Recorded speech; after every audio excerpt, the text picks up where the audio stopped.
Okay, good afternoon, dear viewers. Welcome back in our regular PT, our spoken English session, and welcome to PEC Education Consultant. You know very well then we are the best training session. We are the best trainer in Bangladesh for spoken English as well as different kinds of language proficiency tests. So, dear viewers, we have already completed a class with you, and today we are going to do the second session for it.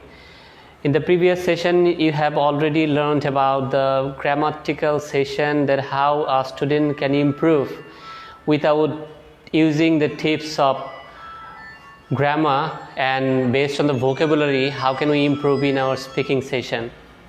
By the way, for the extension of that study, we are going to learn about more for today. You can see that I have written down here that how can we improve in English speaking without using the grammatical tactics or grammatical rules or structures. You know very well that the most of the students of Bangladesh are suffering from the complicated structure of grammar, and they use different kinds of grammatical rules and strategies to speak, and that's why they feel very hesitated when they speak. So now today I am going to talk about that how can we improve in speaking without using grammar. তাহলে দেখা যাচ্ছে যে অর্থের মাধ্যমে বাক্য গঠন করার যে সহজ পদ্ধতি, এটাকে ব্যবহার করেও কিন্তু ইংরেজিতে অনর্গল কথা বলা সম্ভব।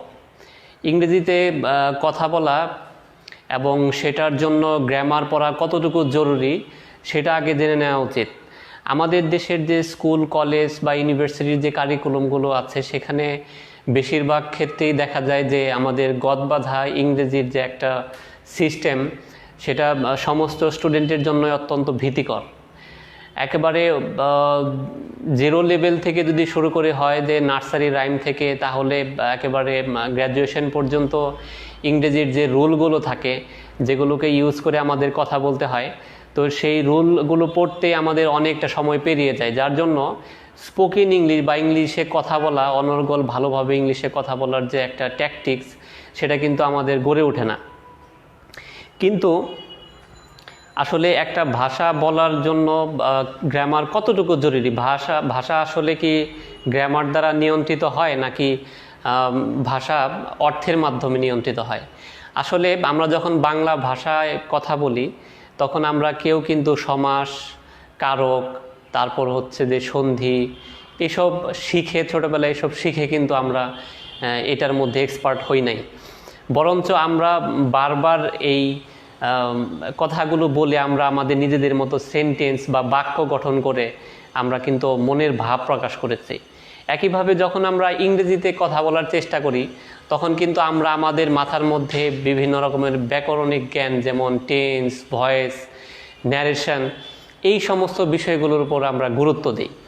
আর দীর্ঘদিন এই বড় বড় স্ট্রাকচার পড়তে গিয়ে আমাদের এমন অবস্থা হয় যে ভাষার যে মূল উদ্দেশ্য, অর্থাৎ কথা বলা, সেটা কিন্তু আমাদের বাদ পড়ে যায়।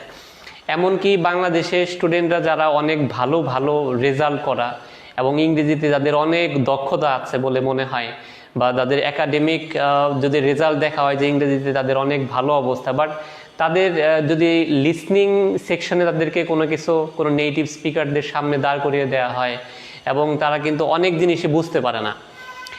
একইভাবে আমরা যখন কোনো শব্দ বা বাক্য বলি, সেটাও বিদেশিদের জন্য বোধগম্য হয় না। এটার মূল কারণটা কি? এটার মূল কারণ কিন্তু আসলে গ্রামারের উপরে স্ট্রেস দেয়া, গ্রামারের উপর গুরুত্ব দেয়া। কারণ আমি প্রথমে যদি স্ট্রাকচার শিখে সেন্টেন্স ক্রিয়েট করার চেষ্টা করি, সেক্ষেত্রে আমার কিন্তু অনেক ধরনের নিয়ম কানুন মেনে একটা সেন্টেন্সকে ক্রিয়েট করতে হবে, এবং এই প্রসেসে আমাদের কয়েক ধরনের ধাপে আমাদের কাজ করতে হবে, যার কারণে আমাদের কথা বলাটা একটু দীর্ঘায়িত হয়ে যাবে এবং সময় সাপেক্ষ হবে।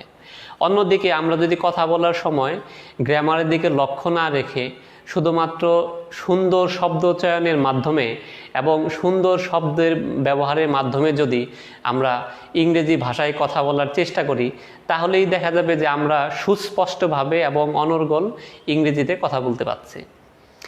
যাই হোক, আমি আজকে এখানে দুটো সেন্টেন্স লিখেছি এবং এই সেন্টেন্স দুটো দিয়ে আমি দেখাবো যে কিভাবে গ্রামার ছাড়াই আমরা শুধুমাত্র অর্থের উপর ভিত্তি করে, অর্থের উপর ডিপেন্ড করে বা নির্ভর করে আমরা বাক্য গঠন করতে পারি।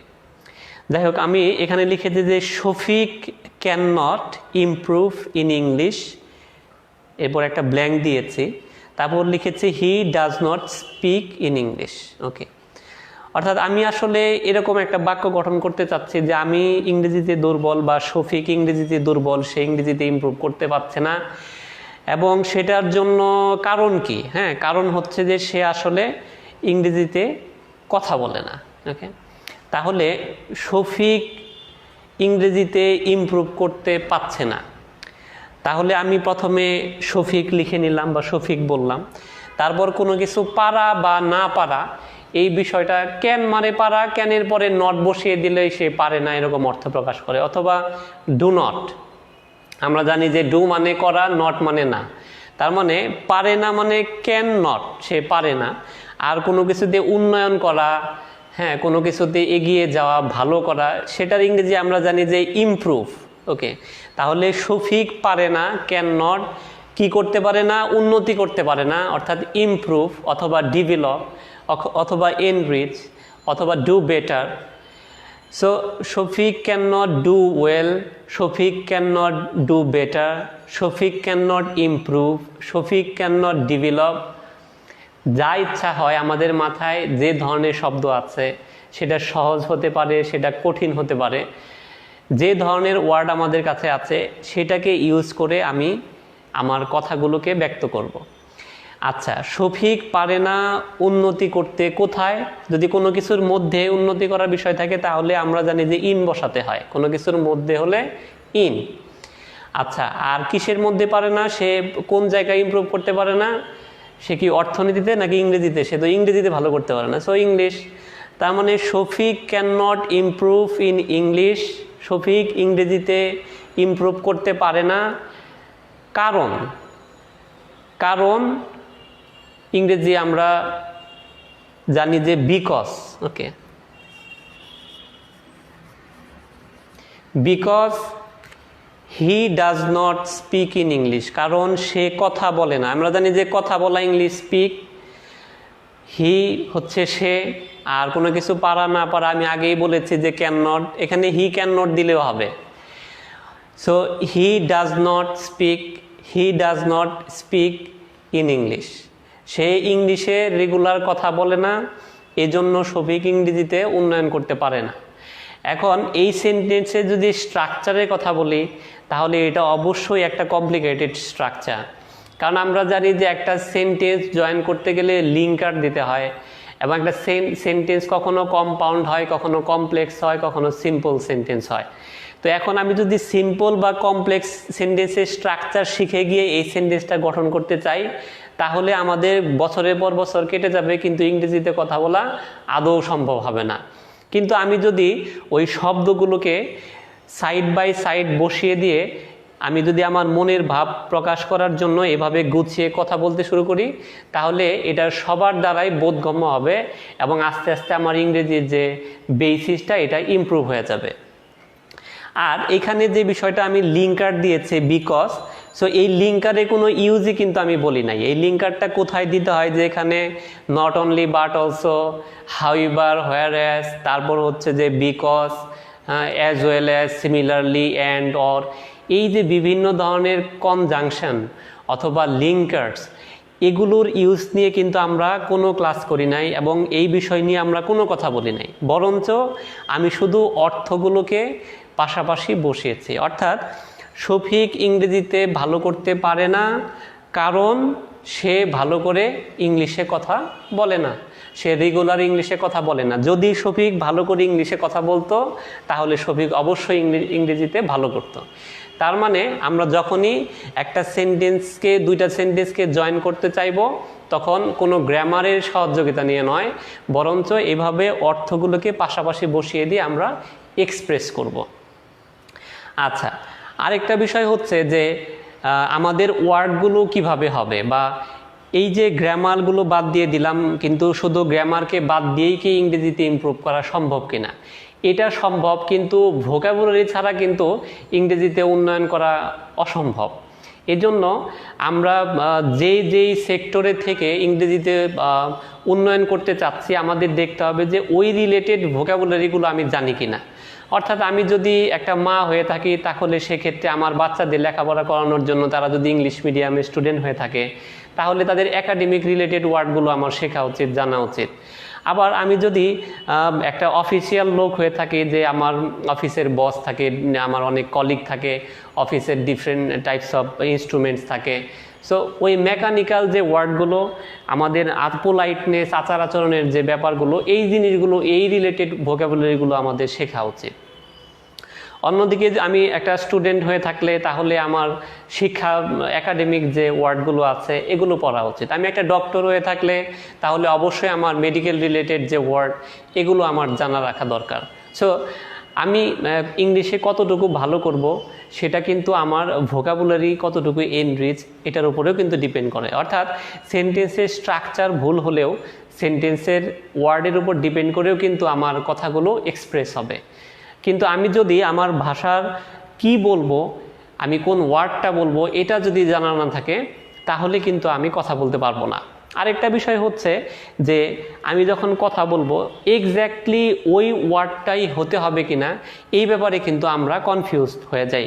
যেমন এইখানে ক্যান নট মানে আমি পারি না, ডু নট মানেও কিন্তু আমি পারি না। সো আমি যেই ওয়ার্ড যখন মনে পড়বে, ওই ওয়ার্ডটা আমাকে মোটামুটি এই সেন্টেন্সের জন্য এবং কথাটা ঠিক মতো বলার জন্য, ফ্লুয়েন্টলি বলার জন্য ওই ওয়ার্ডটাকে চুজ করতে হবে।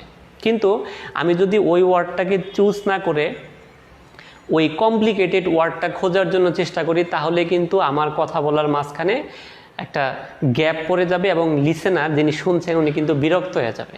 যেমন আমি বাংলাতে যদি বলি যে আজকে আমার এই বিষয়ে প্রজ্ঞা সো এভাবে অর্জন করার কথা ছিল, আমি পারি নাই।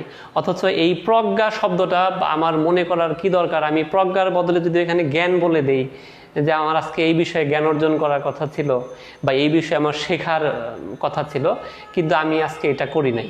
সো এই যে প্রজ্ঞা শব্দটাই যে ব্যবহার করতে হবে এরকম না, বরঞ্চ এই প্রজ্ঞা শব্দের কাছাকাছি যে সমস্ত ওয়ার্ড, সেগুলোকে আমার খুঁজে নিতে হবে, এবং খুব দ্রুত। যখন কথা বলবো তখন যাতে করে লিসেনার বিরক্ত না হয়ে যায়, এই জন্য আমাকে এই ওয়ার্ডগুলোর কাছাকাছি যে সমস্ত ওয়ার্ড, সেটাকে কিন্তু খুঁজে নিয়ে আমার কথাটাকে কিন্তু চালিয়ে যেতে হবে।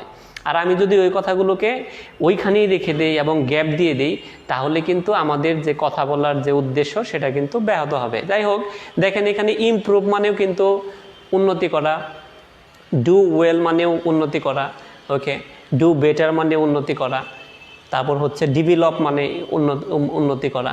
সো যে ধরনের ওয়ার্ড আমার মনে পড়বে, ওই ওয়ার্ডগুলোকে ব্যবহার করে আমি খুব দ্রুত ইংরেজিতে কথা বলে যাব। আচ্ছা, আরেকটা বিষয় হচ্ছে, আরেকটা সেন্টেন্স দেখাচ্ছি আমি এখানে। যেমন জনাব রহিম সাহেব, উনি হচ্ছে যে কখনো প্রমোশন পায় না, এবং উনি প্রমোশন পায় না, এটার কারণ হচ্ছে যে সে তার কাজের মধ্যে সৎ না, অর্থাৎ সে সৎভাবে কাজ করে না। তাহলে আমি এটার ইংরেজি লিখছি যে মিস্টার রহিম আগের মতোই সে প্রমোশন পায় না, তার মানে ডাজ নট। এখানে কিন্তু ক্যান নট লিখি নাই, ডাজ নট লিখেছি, আপনারা চাইলে ক্যান নটও লিখতে পারবেন। So mister Raihan does not get, কোনো কিছু পাওয়া হচ্ছে গেট, কি পায় না? প্রমোশন পায় না। প্রমোশন নিজে একটা ইংরেজি শব্দ, বাংলাতে যেটাকে বলা হয় পদোন্নতি। যাই হোক, আমরা প্রমোশন বলেই সবাই পরিচিত। Mister Raihan does not get promotion, অর্থাৎ মিস্টার রায়হান প্রমোশন পায় না। কারণ আগেই বলেছি যে গ্রামার ছাড়া কারণ ইংরেজি বিকজ বসিয়ে দিলাম। He is dash fair in his work, he is, সে তার কাজে সৎ না।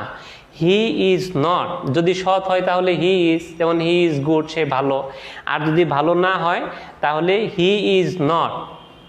আমরা যদি বলি he can not do fair, he does not do fair, তবুও হবে।